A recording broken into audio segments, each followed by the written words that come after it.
Cool. So yeah, like, you know, in God's timing. Yeah. In God's timing, once you settle down with your woman and stuff like that, yeah. How would you like to do it? If obviously, if it was up to you, yeah. Would you like to have kids before marriage or after you get married and then have kids, start your family? How would you like to do it personally for you? I'm not really a marriage guy. Oh, you're not really a marriage guy? Yeah, I don't Talk to me a little bit more about that. Yeah, How come? I can't remember one time where I've sat and daydreamed about marriage. I think marriage is mainly for women. Yeah. Yeah, I don't really hear man. No, real talk. That's true. I don't really I'm hear laughing men. because you're. I'm laughing because man. you're touching on something. I don't really hear men. Yeah.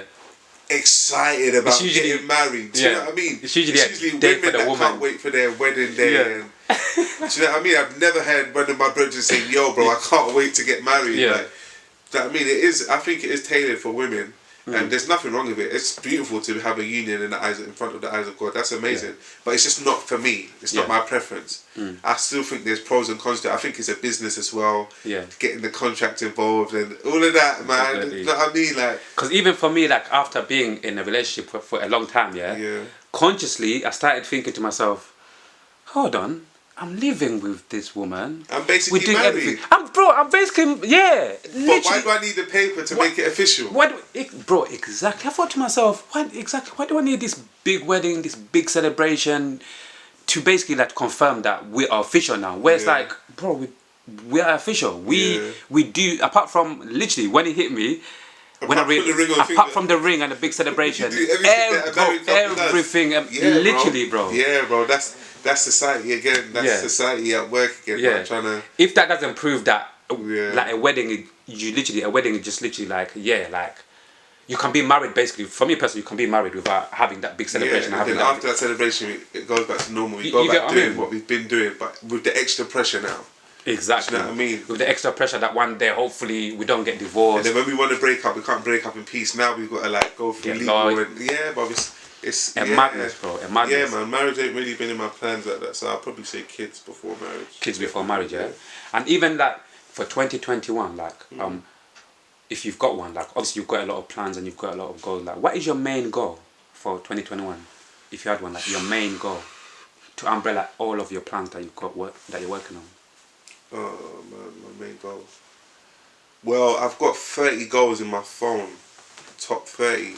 I saw it on Instagram one day. Not Instagram, Twitter. I was scrolling on Twitter. There's a girl called Alika. Do you remember that song that Double did, The Click? It was some girl called Alika. It was a dance song. I don't know if you remember that. And you got a plaque for it. I think so. If someone played it to me, like I'm the type of person. If somebody played it to me now, probably recognize it. Yeah, I recognize it. The singer on that song, she did this thing called 30 goals you want to achieve in a year. Okay. And she had nearly all of them ticked off. She had like nearly all of the 30 ticked off, and like it was sick goals as well, like goal top 20, get a plaque, get signed, get publishing, and I was like, that's sick. Like, and she just putting 30 mini goals together. Yeah, that's sick. So I did the same thing. I put 30 goals together, which was like go back to Nigeria, see my family, get signed. Yeah. I won't go through them now because I don't want everyone to. You know what I mean? They want to know. But like I've ticked off a good 6-7 of them. So. And all of these like 30 goals, are they basically like in the space of a year? Yeah, in the space of a year. So you set those 30 goals within a year? Yeah. That sounds lit, man. But I haven't... Most of them didn't get accomplished within the year, though. Some of them took 2 years, some of them took... But at least they got accomplished. But at least it got accomplished. Yeah, at least it got accomplished. So yeah, I've got a few on my list. I've got a few. But the main one will probably be to finish the album. The album is like... Perfect segue. Yeah. Perfect segue. Even like... before you drop your album, like, are you planning to drop a few tunes, a few songs before your album? Definitely, singles. I got to drop. Yeah? I got to do the singles properly. I've slacked on the singles game. I always drop like one song. Why is that? And then a project, because I've never had like the right backing and funds to do it. Okay. Like, impact over numbers. I never had the funds to shoot videos. Do you know how much beautiful videos I could have shot? I could have shot for Good Fathers. I could have shot for World Love. Yeah. I shot for Running. I could have shot for There's so much songs I could have shot in there, but I never had the funds to do it. So there's only one video I shot for, and that was Running. So this time now I've got a label and now I've got the funds. Yeah. I want to give them an experience, man. I want to shoot 3 proper singles. Yeah, man. Because I would love to have more videos. Obviously, your tunes are sick. Your tunes are timeless. Anyway, but videos to go with it though. Exactly. Definitely.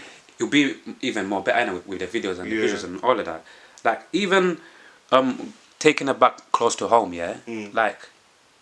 Describe Postcard Beef. Like what is the Yeah, to you, yeah, like, yeah, describe Postcard Beef. Like, what is the meaning of Postcard Beef to you? Postcode beef is dumb. Mm.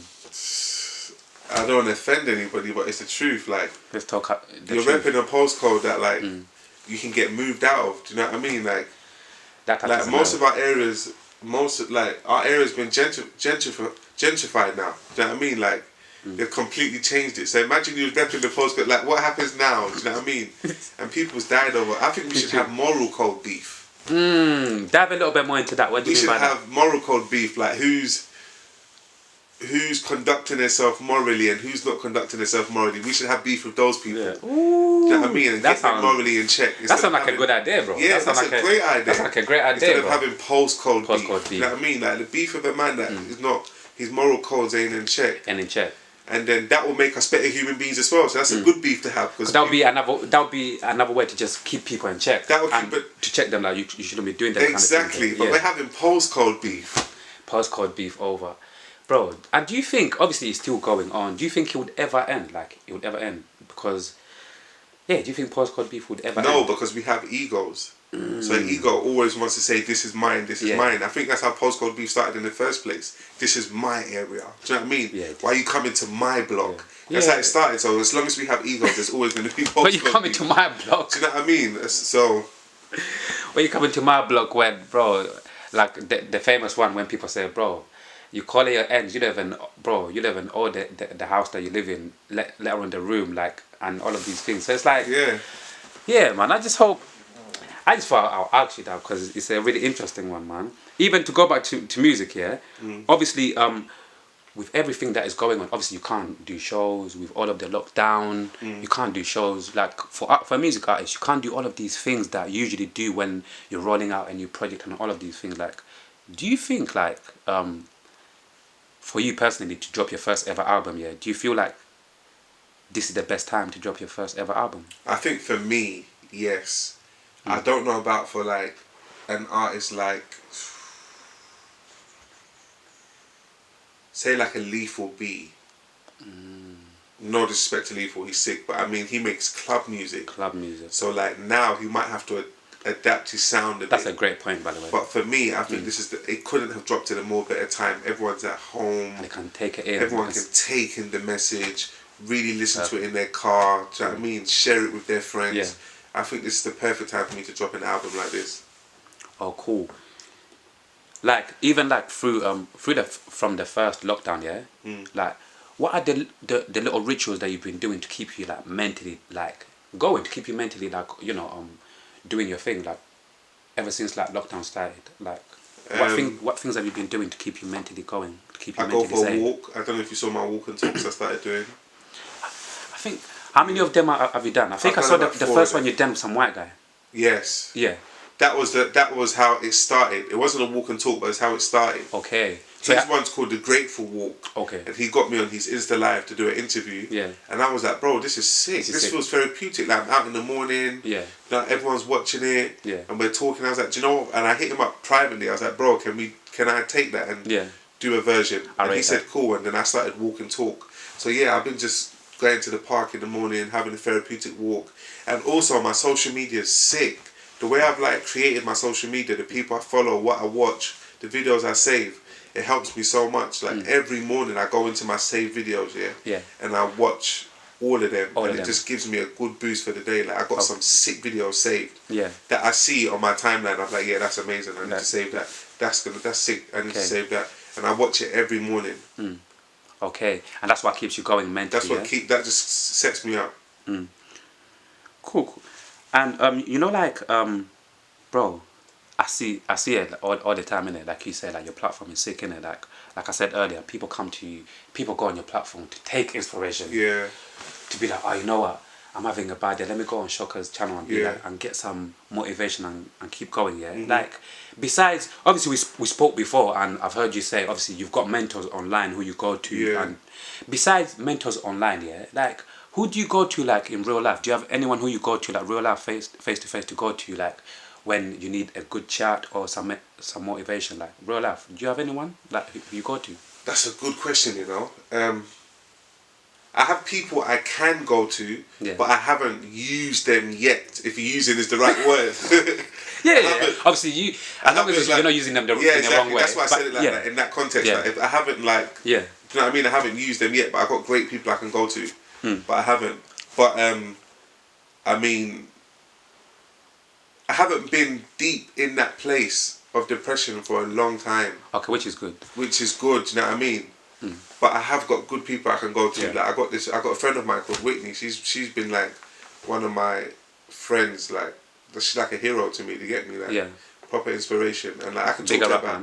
I can talk to her about I do talk to her about everything. Yeah. But I can talk to her about everything. Do you know what I mean? Like because she's so smart, but she's so knowledgeable. So like she's bought her house. So when it's time for me to buy my house, I know I can hit her up and be like, how did the mortgage go? And do you know what I mean? And she can take you through all of the steps. She'll take me through every step. She's done it, and she's done it. So I've got different friends for everything. Yeah. Like even kids, I can hit you up. Say, yo, I'm just having my first son. Like, bro, I got you, man. I'm up late at 2. Like, where do I go? And you can, you know what I mean? I've got so much people. I just haven't been in the situations yet to reach out to those people. But I've got so much people. I talk to Double about. Most things. I was talking to Double before I came here. I talk to Double every day. So I got so much people. Even like this is moving perfectly, by the way. Even speaking of Double, like you can take your time, obviously, in it. Like, could you give me like this one might be like a mad one still, but it's cool. Could you give me like 3 of your favorite songs that you've ever done with Double? Practice Hours. Do you remember Practice Hours? That was on his project. Was that back to back? Exactly, you lot going back to back. Practice Hours. I got a song